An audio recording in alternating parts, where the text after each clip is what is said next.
যে অনেক সময় একটা শব্দ রিসেন্টলি দেখবেন যে আওয়ামী লীগের তখনকার পররাষ্ট্র মন্ত্রী উনি একটা বক্তব্য দিয়ে বসেছেন যে শেখ হাসিনা পালায় যায়নি, শেখ হাসিনাকে প্লেসমেন্ট করা হয়েছে। তার মানে হচ্ছে তারা রয়ের সাথে পরামর্শ করে জেনারেল তারেক সিদ্দিকী একটা প্লেনে করে ইন্ডিয়াতে তাকে পার করে দিলেন এবং তারা একটা প্ল্যান করলেন যে ধরেন 6 মাস বা 1 বছরের জন্য তারা শেখ হাসিনাকে সরায় রাখবে, মানুষের পরিস্থিতি শান্ত হয়ে যাবে, তারা আবার আস্তে আস্তে সেই আওয়ামী লীগের নামে বাংলাদেশে ঢুকে যাবে। That was the master plan. Unfortunately আল্লাহ এর উপরে অনেক বড় প্ল্যান করে ফেলেছেন।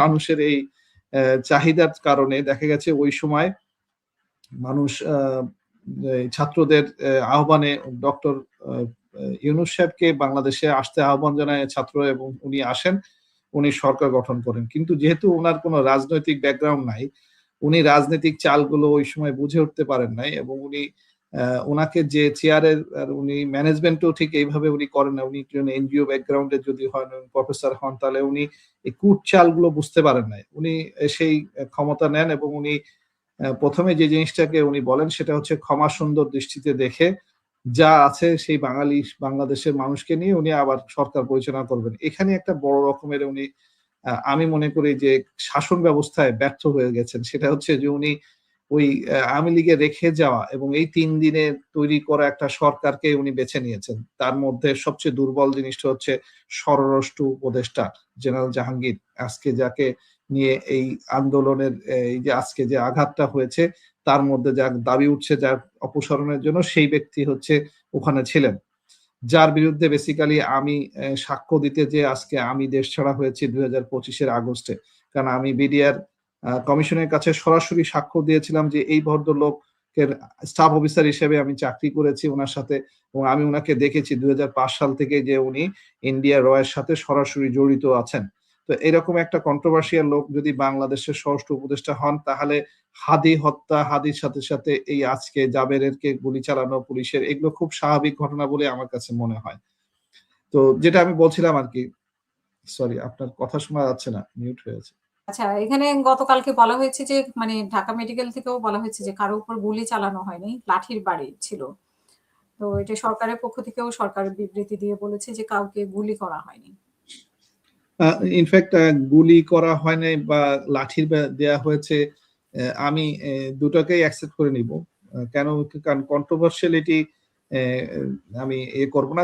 যেটাকে আমি দেখব সেটা হচ্ছে পুলিশের ইনক্লাব মঞ্চকে তুলে দেওয়ার, মানে ইনক্লাব মঞ্চটাকে বন্ধ করার ব্যবস্থা করা হয়েছে। তো ইনক্লাব মঞ্চের দাবি কি ছিল? দাবি ছিল হচ্ছে হাদির বিচারের জন্য একটাই ইন্টারন্যাশনাল মানে জাতিসংঘের ইন্টারফারেন্স লাগবে এবং এখানে আমরা যে পুলিশের কাছ থেকে যে ইনভেস্টিগেশনটা কোর্টে জমা দেওয়া হয়েছে সেটাকে তারা মানেন নাই। তারা বলেছেন যে আন্তর্জাতিক তদন্ত প্রয়োজন এবং সেটাকে কোর্টে ওনারা দাবি করেছিলেন, কোর্ট সেটাকে অ্যাকসেপ্ট করেন নাই। এখন এটা সরকারের কাছে তারা দাবি তুলেছিলেন, সেইটাকে মানে বন্ধ করা হচ্ছে। এখন আপনি আসেন যে এইটার পিছনে তো ওই যে একই জিনিস, মানে আমি যত গল্পই বলি সেই গল্পের যে বলে না রসুনের কোয়া একই জায়গায়, সেটা হচ্ছে জেনারেল ওয়াকার।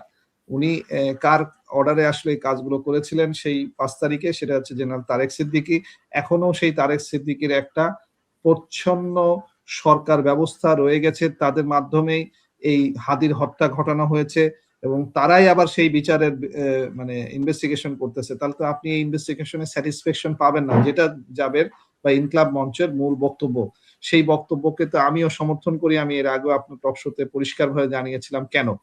তো সেখান থেকেই বলতেছি যে এইটাই ছিল হচ্ছে ওইখানে মানে মূল বক্তব্য।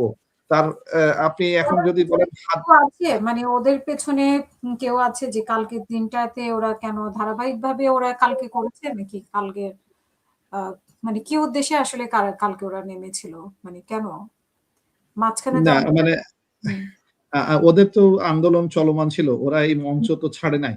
ইনক্লাব মঞ্চটা তারা এই শাহবাগে ধরে রেখেছে, এইটাকে নিয়ে তারা বক্তব্য দিচ্ছে। কিন্তু যেটা হয়েছে জাবেরের কিছু জাস্ট লাস্ট 1 সপ্তাহ বক্তব্যগুলো যদি আপনি একটু স্পেসিফিক করেন, সে বলছে যে আমাদের ইনক্লাব মঞ্চ থেকে আমরা কোনো ক্যান্ডিডেট দেই নাই 300 আসনে, কিন্তু আমরা প্রত্যেক আসনে গেছি এবং প্রত্যেক আসনে আমাদের ইনকিলাব মঞ্চের ইনসাফ প্রতিষ্ঠা করার জন্য যে সকলগুলো বক্তব্য, এবং সেখানে সে আবার সেই একই বক্তব্য তুলে ধরেছে, সেই তো যেটা হাদি তুলে ধরেছিল, সেটা হচ্ছে দুর্নীতিবাজ কাউকে ইলেকশনে নমিনেশন দিলে তাকে না বলবেন। তার মধ্যে সবচেয়ে বেশি এফেক্টেড হয় সেটা হচ্ছে বিএনপি, এবং সবচেয়ে বড় আমি বলবো যে বিএনপি আর এখন মাঠে কোনোভাবে নাই, বিএনপি নাই, এটা আছে হচ্ছে সেই দুর্নীতিবাজ রাষ্ট্র ব্যবস্থা, যেটার সাথে যেটা শিল্ড হিসেবে জেনারেল ওয়াকার সেনাবাহিনীকে ব্যবহার করতেছেন।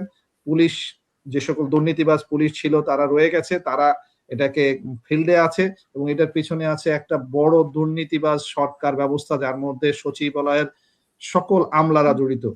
তো সেই ব্যবস্থাটাই হচ্ছে এখন মূলত শক্তি হিসেবে কাজ করতেছে এই মুহূর্তে। আর ইন্ডিয়ার হেজিমনি বা সেই রয়ের অ্যাক্টিভিটিসটা ওইভাবে আমরা দেখি না, কিন্তু তাদের তৈরি করে যাওয়া 15-16 বছরের মানে মানুষ বাংলাদেশকে যে পিছায় দেয়া এবং জাতিগতভাবে একটা জাতিকে ধ্বংস করে দেয়া, জাতির রাষ্ট্র ব্যবস্থার সবচেয়ে বড় কাঠামো, সার্বভৌমত্বের কাঠামো সেনাবাহিনীকে নষ্ট করা, পুলিশ যারা আইন শৃঙ্খলা রক্ষা করবে তাদেরকে সম্পূর্ণভাবে কারাপ।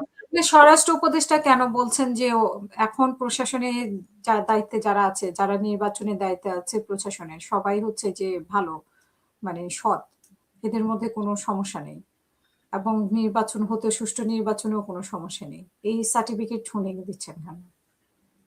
দেখুন, আমি একটু আগে জাস্ট 2 মিনিট আগে বললাম, যে ব্যক্তিকে আমি যার স্টাফ অফিসার ছিলাম, যার ব্যক্তিগত ভাবে আমি যাকে চিনি যে সে হচ্ছে 100% একজন আওয়ামী লীগের দালাল, তাকে তার মুখ থেকে আপনি যত কথাই শুনবেন, মানে সে সকাল থেকে রাত পর্যন্ত যদি 1000টা ওয়ার্ড উচ্চারণ করেন, 1000টাই ওয়ার্ড হবে হচ্ছে যে হ্যাঁ সবকিছু ভালো মতো চলতেছে, সব ঠিক চলতেছে, ইলেকশনও হবে। কারণ তাদের একটা মেকানিজমে মাধ্যমে তারা এই ইলেকশনটা করতে চাচ্ছে, কারণ তাদেরকে আমি আপনার আগের টক শোতেও বারবার বলেছি যে তারা চায় হচ্ছে তাদের আজ্ঞাবহ বা তাদের কথা শুনবে এরকম একটা দলকে তারা ক্ষমতায় আনতে চায়, এবং সেটার জন্য তারা সকল দলের সাথেই নেগোসিয়েশন করার চেষ্টা করছে। আমি একটু পিছনে ব্যাকগ্রাউন্ডে নিয়ে যাই আপনাকে, আপনার মনে আছে কিনা হাসনাত আব্দুল্লাহ এবং সারজিদ হঠাৎ করে একদিন মানে নিউজে চলে আসলো যে তাদেরকে ক্যান্টনমেন্টে দেখে নিয়ে যাওয়া হয়েছিল, এবং তাদেরকে বলা হয়েছিল যে তোমাদের সাথে বিএনপির সাথে একটা সিট ভাগাভাগি করে দেওয়া হবে,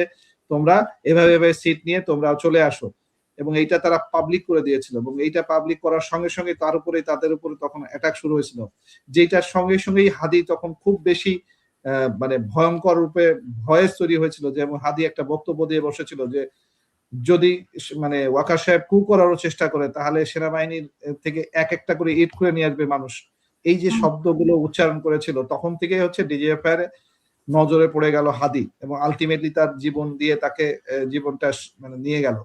এবং এই যে শব্দগুলো উচ্চারণ, এগুলো খুব স্পেসিফিক, এবং এইখানে আমি আপনাকে বলতেছি যে মূল জিনিসটা এই মুহূর্তে আপনাকে এক কথা যদি বলি, সেটা হচ্ছে ইলেকশনটা তারা মেকানাইজ করে বিএনপি কে আনতে চায়। বিএনপি কে যেহেতু তারা আনতে চায়, যেহেতু বিএনপির সাথে তাদের একটা ইন্টারনাল নেগোসিয়েশন হয়েছে, এটা মোরলেস পরিষ্কার। কেন? আপনি তার প্রধান এবং পরিষ্কার ওই যে যেটা বললাম, যেখান থেকে ইনস্টিগেট করছে, যেটা আপনি আমাকে প্রশ্ন করলেন, সেই ইনস্টিগেশনটা হচ্ছে হাদির বিচার চাইতেছিল, এটা তারা নিয়ে নিছে, মেনে নিছে, ঠিক আছে হাদির বিচার চাইতেই থাকবে, আমরা এইভাবে ডিলে করতে থাকবো। চার্জশিট জমা হয়েছে, ওই চার্জশিট তারা নারাজি দিছে, আবার একটা চার্জশিট তারা চাইবে, আবার একটা ইনভেস্টিগেশন হবে, এই করতে করতে টাইম কিল হবে, এটা নিয়ে তাদের কোনো মাথা ব্যথা না। হাদিকে মেরে ফেলছে, তারা অ্যাচিভ করে ফেলছে, কিন্তু যে জিনিসটা নিয়ে তারা আটকায় গেছে সেটা হচ্ছে এই জাবের আরেকটা হাদি হয়ে দাঁড়াচ্ছে, এবং সে একদম স্পেসিফিক প্রশ্ন তুলে বসছে যে দুর্নীতিবাজ, ঋণ খেলাপি, এদেরকে কেন নমিনেশন দেওয়া হলো, এদেরকে আপনারা না বলবেন, ভোটে গণভোটে হ্যাঁ বলবেন। এবং সে স্পেসিফিক্যালি যেহেতু যে কথাগুলো বলতেছে সেগুলো সবই যে পড়তেছে বিএনপির এগেনস্টে, জামাতের পক্ষে চলে যাচ্ছে। কিভাবে জামাতের পক্ষে যাচ্ছে? যেটা বিএনপির এগেনস্টে যায় সেটা অটোমেটিক্যালি জামাতের পক্ষে চলে যায়। হাদি কিন্তু এরকম বল